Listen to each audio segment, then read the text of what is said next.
एक बार की बात है। एक गांव में मनोज नाम का एक किसान अपने एक भाई रामू के साथ रहता था। रामू अभी छोटा था। वह स्कूल जाया करता था और वह घर पर भी पढ़ाई करता था। वह एक पुलिस वाला बनना चाहता था और बड़ा भाई खेत में काम करता था और सब्जियां उगाता था।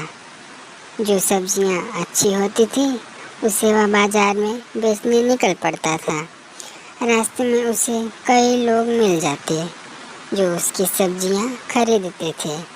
पूरा गांव घूमने के बाद उसकी सब्जियां सारी बिक जाती और वह खिला लेकर घर वापस आता।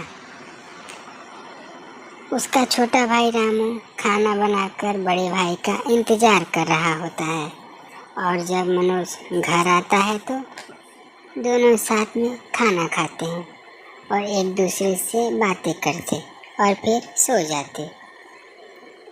ऐसे ही समय बीतता गया। मनोज हर रोज़ की तरह सुबह खेत में काम करने चला जाता। वहाँ वह काम करता, फिर शाम को सब्जियाँ बेचने निकल पड़ता।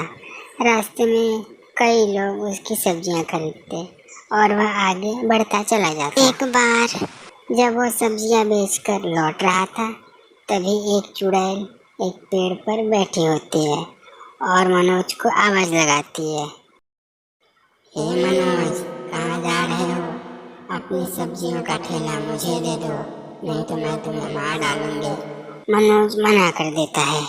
इतने में चुड़ैल पेड़ पर से नीचे आती है और मनोज को मारकर उसे खा जाती है और उसका सब्जियों का ठेला भी वह ले लेती है और वह सब्जियों के ठेले के पास वहीं सो जाती है।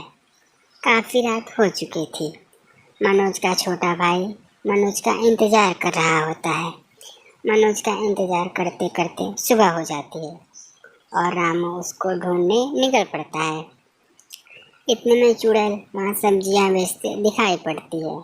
रामू वह सब्जियों का ठेला पहचान लेता है और चुड़ैल के पास जाता है और अपने भाई के बारे में पूछता है।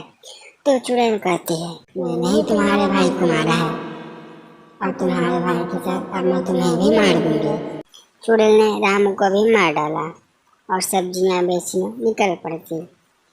चुड़ैल का सब्जियां बेचता देख गांव वाले डर जाते हैं और एक साधु बाबा को बुलाते हैं। साधु आता है और देखता है तो वह एक जादू चुड़ैल होती है।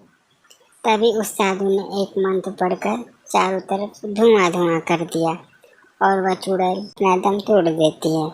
यह सब देखकर गाँव में सारे लोग खुश हो जाते हैं।